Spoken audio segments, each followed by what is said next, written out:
Hi, I'm Mahesh. Most welcome to our channel Magic English with Mahi. Friends, what is lexical verb? Lexical verb क्या होता है?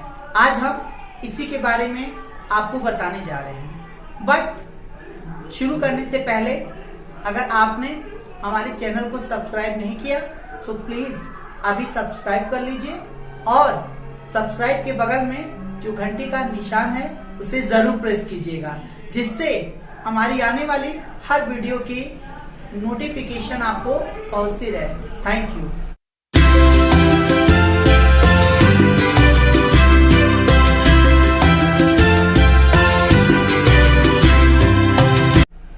So friends, ये lexical verb क्या होता है, इसका इंपॉर्टेंट कितना है? अगर आपको लेक्सिकल वर्ब नहीं पता तो फ्रेंड्स हमेशा प्रॉब्लम आएगी इंग्लिश बोलते समय, या फिर जब आप इंग्लिश से हिंदी में ट्रांसलेशन या हिंदी से इंग्लिश में ट्रांसलेशन करते हैं तो लेक्सिकल वर्ब बहुत इंपॉर्टेंट होता है। सो फ्रेंड्स, हम बिना वेस्ट किए टाइम आपको डायरेक्ट लेक्सिकल वर्ब की तरफ लेकर चलते हैं। सो फ्रेंड्स, ये लेक्सिकल वर्ब क्या होता है? लेक्सिकल वर्ब ही मेन वर्ब होता है। लेक्सिकल वर्ब को ही हम चीफ वर्ब कहते हैं। लेक्सिकल वर्ब को ही हम लिंकिंग वर्ब एक तरह से कहते हैं, और लेक्सिकल वर्ब को ही हम फाइनाइट वर्ब कहते हैं। फ्रेंड्स, लेक्सिकल वर्ब कैसे आप तुरंत पहचानेंगे कि ये लेक्सिकल वर्ब है? क्योंकि आपको तुरंत पहचानना है ताकि जब आप इंग्लिश बोले या फिर हिंदी आप बोलते हैं, इंग्लिश में हिंदी का इंग्लिश में ट्रांसलेशन करते हैं, तो तुरंत आप कैसे पहचाने? बहुत ही आसानी से आप फ्रेंड्स बता सकते हैं और बहुत ही इजी तरीके से। फ्रेंड्स, किसी भी सेंटेंस के अंत में जो भी शब्द आता है या जो भी लेटर अक्षर आता है, वर्ड्स आता है या फिर लेटर अक्षर आता है, तो उसे ही हम लेक्सिकल वर्ब कहते हैं, या कह सकते हैं उसे ही हम प्रिंसिपल वर्ब कहते हैं, या फिर मेन वर्ब, या फिर कहिए फाइनाइट वर्ब। फ्रेंड्स, कैसे? जब कोई भी सेंटेंस लिखा हो और उसका अंतिम लेटर या वर्ड्स क्या है, यही आपको ध्यान देना है कि अंतिम अक्षर है या थाती थे है या कोई और है। तो जो भी होगा उसे ही हम लेक्सिकल वर्ब कहेंगे। लेकिन एक चीज बहुत इंपॉर्टेंट है जो आपको याद रखना है, वो ये कि अगर किसी भी सेंटेंस के अंत में है या थाती थे आया हो, सो है या थाती के पहले जो भी वर्ड्स लिखा होता है, जो भी लेटर लिखा होता है या जो भी वर्ड्स होता है, अगर उसमें ना शब्द आने की संभावना है तो उसे हम लेक्सिकल वर्ब या मेन वर्ब या फिर आप कह सकती हैं प्रिंसिपल वर्ब या चीफ वर्ब कहते हैं। सो फ्रेंड्स, आइए कुछ एग्जाम्पल है, एग्जाम्पल के माध्यम से आप अच्छी तरह समझ पाएंगे। तो आइए एग्जाम्पल की तरफ चलते हैं। जैसे वह अंग्रेजी बोलती है। फ्रेंड्स, इसमें देखिए अंत में है आया हुआ है। सो आप है आया है अंत में तो भी आप इसे लेक्सिकल वर्ब नहीं कह सकते हैं। जानते हैं क्यों? क्योंकि है के पहले एक कदम पहले, है कि एक कदम पहले ये बोलती आया हुआ है। तो अब हम देखेंगे कि बोलती कहां से आया हुआ है, बोलती की ओरिजिन कहां से हुई है, बोलती कहां से आया है। सो बोलती फ्रेंड्स, बोलती मीन्स बोलना से बना हुआ है, बोलना, क्योंकि बोलती बोलना से बना हुआ है। तो इसका मतलब बोलती में ना शब्द आ रहा है, बोलती मीन्स बोलना, तो इसका मतलब हम है को मेन वर्ब नहीं कहेंगे बल्कि इस बोलती को ही हम मेन वर्ब कहेंगे। उसी तरह से नेक्स्ट आते हैं, वह घर पर है। अंत में देखिए फ्रेंड्स, यहां भी है आया हुआ है और है के एक कदम पहले हम देखेंगे पर लिखा हुआ है। तो क्या हम है को मेन वर्ब बोले या पर को बोले? कैसे पता करेंगे? वही ट्रिक आपको लगाना है कि अगर अंत में है या थाती थे आया हो, है या थाती थे आया हो, तो उसके एक कदम पहले हम देखेंगे जो भी शब्द लिखा हुआ है क्या उसमें ना शब्द आप आता है या आने की संभावना है। अगर ना शब्द आ जाता है तो हम इसे ही मेन वर्ब कहेंगे, और अगर नहीं आता है तब ऐसे सिचुएशन में हम है को मेन वर्ब कहेंगे।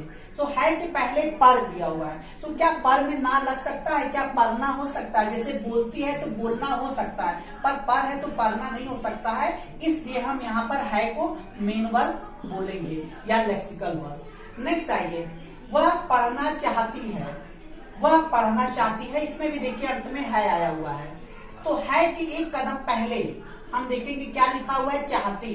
तो चाहती किससे बना है? इस चाहती में चाहना से बना हुआ है, चाहना आ रहा है, तो इसमें चाहती में चाहना आया हुआ है, तो अब इसे हम मेन वर्ब कहेंगे। अगर चाहती में चाहना नहीं होता, कुछ और होता, तब हम है को मेन वर्ब कह देते। तो यहाँ पर चाहती क्या है? आपका मेन वर्ब है, यही लेक्सिकल वर्ब है। नेक्स्ट, मैं क्रिकेट खेलता था। फ्रेंड्स यहाँ पे देखिए था आया है, तो क्या हम था को मेन वर्ब कहेंगे? नहीं कह सकते। क्यों? क्योंकि था जब या है जब भी आएगा तो उसके एक कदम पहले हमें चेक करना है कि जो भी वर्ड्स लिखा है क्या उसमें ना शब्द आ सकता है। तो देखिए यहाँ पर लिखा हुआ खेलता, और खेलता किससे बना है? खेलना से। यहाँ खेलता हो, या फिर यहाँ पर खेलूंगा हो, या खेल रहा हो, या खेल चुका हो, कुछ भी हो, लेकिन मेन जो इसकी ओरिजिन है, जो इसकी उत्पत्ति है, वो खेलना से हुआ है। तो ना शब्द खेलता मीन्स खेलना, ना शब्द आने की संभावना है, इसमें आ रहा है खेलता, इसलिए हम इसको मेन वर्ब कहेंगे। और था यहाँ पे हट जाएगा, इसका कोई मतलब नहीं, ये भी कोई मतलब नहीं, इसका भी कोई मतलब नहीं। नेक्स्ट, मैं एक क्रिकेटर था। अब यहाँ भी देखिए था आया हुआ है, तो क्या हम था को मेन वर्ब कहेंगे? नहीं। एक पहले क्या करेंगे?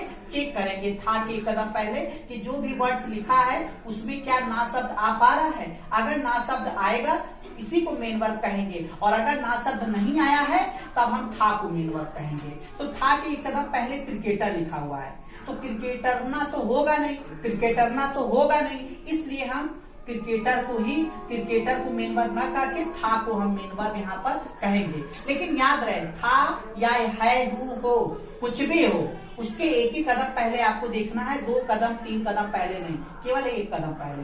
नेक्स्ट आते हैं, मैं अंग्रेजी पढ़ाया। मैंने अंग्रेजी पढ़ाया। अब देखिए अंत में सीधा पढ़ाया। अब यहाँ पे है या था थी थे तो आया नहीं है। जब है और था थी थे नहीं आया है तो इस कंडीशन में अंत में केवल पढ़ाया आया है, इसी को हम मेन वर्ब कह देंगे। लेकिन अगर यहाँ पे है या था थी थे आता तो हम इसके एक कदम पहले चेक करते कि पढ़ाया मतलब पढ़ाना से बना है या नहीं, तो तब पढ़ाना को मेन वर्ब कहते हैं। नेक्स्ट आइए फ्रेंड्स, मैं स्कूल जाऊंगा। तो यहाँ देखिए भी अंत में जाऊंगा आ रहा है, तो इसका मतलब जब अंत में जाऊंगा, पढ़ाया, खाया, ऐसा कुछ भी अंत में आ जाए तो सीधे हम उसी को मेन वर्ब कह देंगे। लेकिन अगर इसके पहले है या था थी थे आया होगा तो आपको ध्यान देना है, जब भी है या था थी थे आएगा तो आपको उसको एक कदम पहले आपको चेक करना पड़ेगा कि जो भी वर्ड्स लिखा है उसमें ना शब्द आ पा रहा है कि नहीं। तो ना लिखा नहीं रहेगा फ्रेंड्स, ना लिखा नहीं रहेगा, वो अपने मन से आपको देखना है। जैसे जाऊंगा मीन्स जाना, खाऊंगा होता तो खाना, पढ़ूंगा होता तो पढ़ना से बना है, उसके बाद लाना होता तो लाऊंगा से बना है, लाऊंगा से लाना बना है। फिर जैसे होता कि आऊंगा तो आना से बना है, आता हूं मतलब आना से बना है। लेकिन अगर हम लिख देते फ्रेंड्स, जैसे अगर हम कहते राजा, तो पता है फ्रेंड्स ये वर्ब नहीं होता। क्यों? क्योंकि राजा मतलब राना नहीं आ रहा है। लेकिन अगर यहाँ पे हम लिखते जैसे हम यहाँ पे लिख देते खाता, तो फ्रेंड्स ये वर्ब हो जाता है, क्योंकि खाता मतलब खाना से बना है। हम इसे अगर खाऊंगा कहेंगे तब भी वर्ब होगा, क्योंकि खाऊंगा मतलब खाना से बना है। हम उसी तरह से कह दें पाता, तो पाता मतलब पाना से बना हुआ है, ये भी मेन वर्ब हो जाएगा। फिर उसी तरह से हम जैसे कह दें पानी, तो फ्रेंड्स ये मेन वर्ब नहीं होगा क्योंकि नहीं आ रहा है। और दूसरी बात कि पानी है, ना नहीं आ रहा, पाना नहीं। लेकिन अगर यहाँ पर पाता लिखा रहेगा तो हो जाएगा पाता मतलब पाना से बना हुआ है। लेकिन अगर हम लिख दें यहाँ पर कलम और हम आपसे कहें क्या ये वर्ब है, तो आप कहेंगे नहीं, क्योंकि कलम में ना नहीं आया, कलमना तो होता नहीं है फ्रेंड्स, इसलिए ये भी मेन वर्ब नहीं होगा। उसी तरह से हम 1-2 और एग्जाम्पल बता दें। जैसे हमने कहा लिखता, तो अब देखिए लिखता मतलब किससे बना है? लिखना। तो हमेशा इसमें जो आप फ्रेंड्स देख रहे हैं इसमें लिखा हुआ है, किसी में ना नहीं लगा रहेगा, वो अपने मन से आपको चेक करना है। जैसे चाहती मतलब चाहना, पता चल रहा है। लेकिन अब है के पहले पर है तो पढ़ना ना नहीं आ रहा है, इसलिए है को मेन वर्ब बोल दिए। यहाँ देखिए चाहती है, अंत में है आ रहा है तो है के कदम पहले देखे, चाहती इसमें ना आ रहा है चाहना, तो ये मेन वर्ब हो गया। अगर इसमें ना नहीं आता तो है को मेन वर्ब कह देते। जैसे आप ऊपर देख सकते हैं वह घर पर है के पहले पर है, इसमें ना नहीं आया तो है को मेन वर्ब कह दिए। उसी तरह से फ्रेंड वह क्रिकेट खेलता था, तो देखिए था अंत में आएगा। जब भी है या थे आएगा तभी आपको ये ट्रिक आजमाना है, ये ट्रिक आपको देखना है। जब भी अंत में है या थे आएगा तो आपको एक कदम पहले चेक करना है कि जो भी लिखा है उसमें ना आ रहा है या नहीं। अगर आ रहा है तो वही मेन वर्ब होगा, नहीं आएगा तो हम है या थे को ही मेन वर्ब कहेंगे।